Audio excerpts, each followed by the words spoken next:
አሁን ላይ ሁሉ ነገር አስጠልቷችኋል። የምታደርጉትም ነገር ጠፍቶባችሁ በድብርት ተውጣችኋል እና ከዚህ ደግሞ ለመውጣት ይህንን ማድረግ ይኖርብናል። በመጀመሪያ ድብርት ምንድን ነው? ምንም ነገር ካለማድረግ የሚመጣ ነው።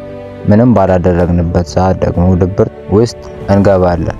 ከዛ ድብርት ደግሞ ለመውጣት ብዙ የምናደርጋቸው ነገሮች አሉ። ፊልም ማየት፣ ጌም መጫወት፣ ከጓደኞቻችን ጋር ከቤተሰቦቻችን ጋር እናሳልፋለን።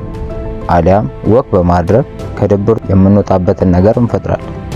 ግን ከድብርት ያወጡናል ብለን የያዝናቸው ነገሮች በሙሉ ዘለቄታ የላቸውም። እንደውም ከድብርት ያስለቅቁናል ብለን የያዝናቸው ነገሮች በበዙ ቁጥር ባደረግናቸው መጠን ድብርታችንን በእጥፍ ድርብ እየጨመሩት ነው። እሺ ታዲያ እንዴት ነው ያለ ድብርት ዘለቄታ ያለው ህይወትን የምንኖረው?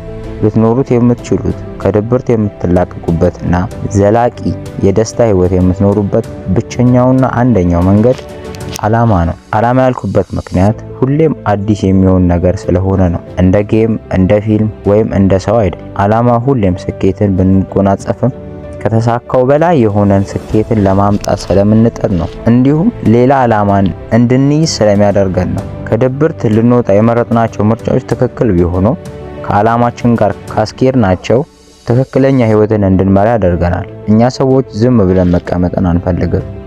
አይምሮአችንን መስራት ይፈልጋል። እናንተም የእረፍት ሰዓታችሁን ያለ ስራ ስለምትቀመጡ የሰውነት ሸክም፣ ምቾት የማጣትና የምታደርጉት ነገር አለመኖሩ ስልቹነትን ይፈጥርባችኋል። ካላችሁበት ከድብርት ለመውጣት የሆነን ዓላማ ያዙ። ያንን ዓላማ ደግሞ ለማሳካት 24 ሰዓታችሁንም በሙሉ በእቅድ ላይ አስፍሩት። ዓላማው መሳካቱ ደስታን የሚሰጣችሁ ከሆነ ከድብርቱ መላቀቅ ብቻ ሳይሆን በደስታ መኖር ትጀምራላችሁ። ስላዳመጣችሁኝ አመሰግናለሁ።